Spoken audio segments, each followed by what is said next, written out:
A ver, la historia de la programación en realidad no va de sintaxis ni de lenguajes, va de algo mucho, mucho más profundo. Es la historia de cómo nosotros, los humanos, hemos ido aprendiendo a comunicar nuestras intenciones a las máquinas. Es, en el fondo, una búsqueda para que el silicio consiga entender el pensamiento. Venga, pues vamos a meternos de lleno en este recorrido que es fascinante. Lo que tenemos aquí es básicamente la hoja de ruta de nuestro viaje. Vamos a ir subiendo juntos por una especie de escalera, la escalera de la abstracción, que nos va a llevar desde los enchufes y los cables hasta el lenguaje natural, el que usamos todos cada día. Mirad, esta frase es clave. Es la idea central que lo prepara todo, el corazón de este análisis. Quedaos con esto. No programamos máquinas, diseñamos decisiones. Cada nuevo paradigma, cada salto, no es más que una forma de delegar control, de hacer las cosas más abstractas y, en definitiva, de formalizar una intención. Bueno, pues empezamos por aquí. Vamos a darle la vuelta a cómo vemos la historia de la programación. No pensemos en ella como una simple evolución de la tecnología, ¿vale?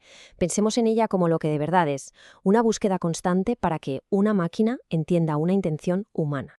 Es que esta es la historia principal, el hilo conductor. Imaginaos esa escalera que decía antes. Con cada peldaño que subimos, nos vamos alejando un poquito más del metal, de los circuitos, de la máquina, y nos acercamos un poquito más a nuestra forma de pensar.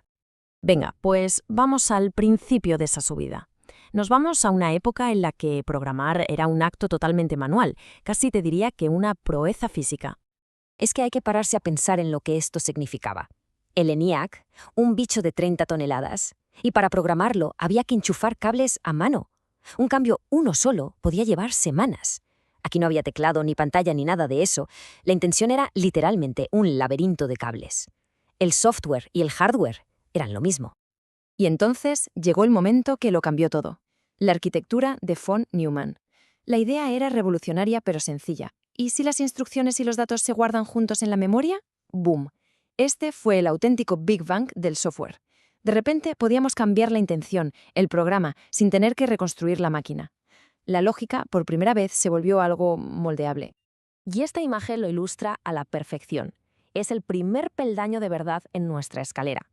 A la izquierda, el código máquina, los unos y ceros que solo entiende el ordenador. Y a la derecha, el lenguaje ensamblador, la primera abstracción.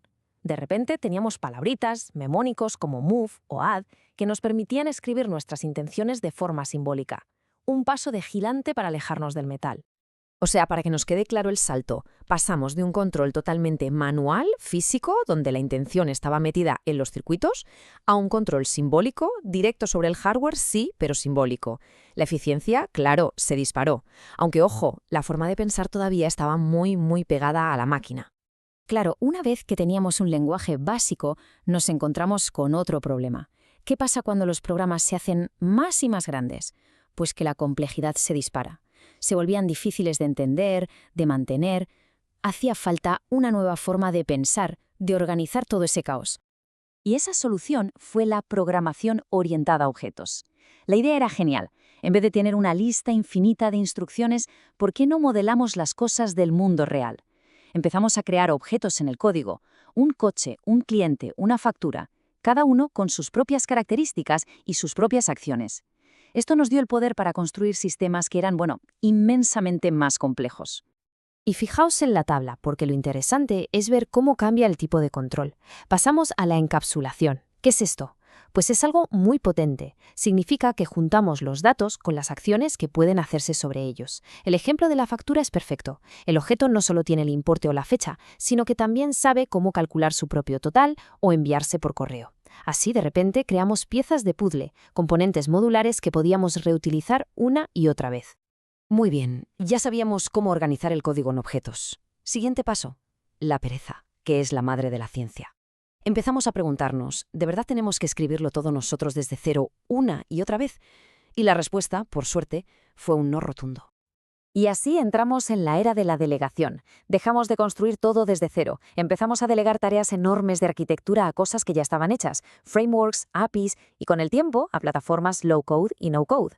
Esto es un cambio fundamental. La intención ya no está solo en el código que tecleamos, sino en las herramientas que elegimos y en cómo las configuramos. Básicamente, delegamos toda la fontanería para poder centrarnos en lo que de verdad importa, la lógica del negocio. Y como vemos aquí en la tabla, con el low-code y el no-code, la cantidad de código que escribimos a mano cae en picado. La interacción se vuelve visual, arrastrar y soltar, configurar menús. Pero, ojo, esto tiene un coste, y es la trazabilidad. Es decir, nuestra capacidad para saber qué narices está pasando por debajo se vuelve mucho más limitada, a veces es casi una caja negra. Y esto, señoras y señores, nos lleva a la cima de la escalera, a la revolución que estamos viviendo ahora mismo. El último peldaño de la abstracción es eliminar la necesidad de un lenguaje formal. Es simplemente hablarle a la máquina en nuestro propio idioma. Esta cita de Andrej Karpathy, uno de los fundadores de OpenAI, lo clava.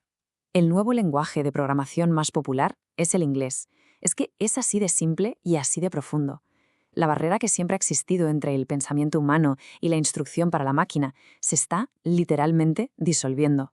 Y esta comparación es que lo deja clarísimo, es de una claridad brutal. A la izquierda tenemos la sintaxis formal. Le estamos describiendo un proceso a la máquina. Oye, define una función, crea esta lista de datos, busca esta clave y devuélveme el resultado. A la derecha, en cambio, solo hay intención pura. ¿Cuál es la capital de Francia? No le decimos cómo hacerlo, le decimos qué queremos. El cambio es total. Así que el viaje, de momento, culmina aquí, con el Prompting Engineering. La interacción es nuestro lenguaje, el control es la intención verbal. Pero fijaos otra vez en la trazabilidad. Ahora es variable contextual. ¿Qué significa? Que la respuesta de la máquina ya no solo depende de la pregunta, sino de toda la conversación anterior, del contexto. Y esto, amigos, introduce un tipo de complejidad completamente nuevo. Claro, la pregunta del millón es, si ahora la IA escribe el código, ¿qué nos queda a los programadores? ¿Se ha acabado nuestro trabajo? ¿Es el fin de la programación como la conocemos?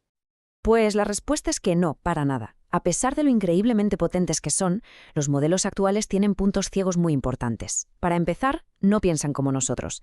No tienen ese instinto de copio y pego para asegurarse de que un trozo de código sigue siendo exactamente igual.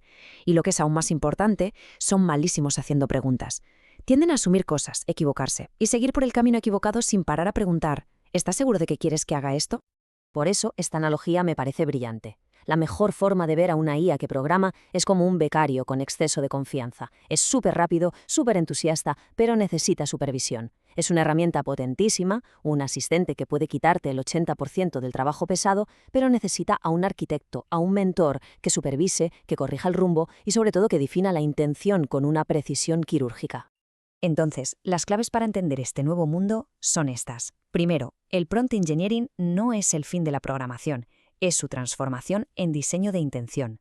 Segundo, que todo este viaje ha sido una descentralización del control, que pasa del programador al sistema y ahora al contexto. Y tercero, y esto es fundamental, la trazabilidad. La capacidad de auditar y entender cómo se ha llegado a un resultado se convierte en el nuevo sello de calidad. El rol del programador ya no es solo escribir código, es definir el problema, guiar a la IA y verificar que el resultado es correcto, robusto y auditable.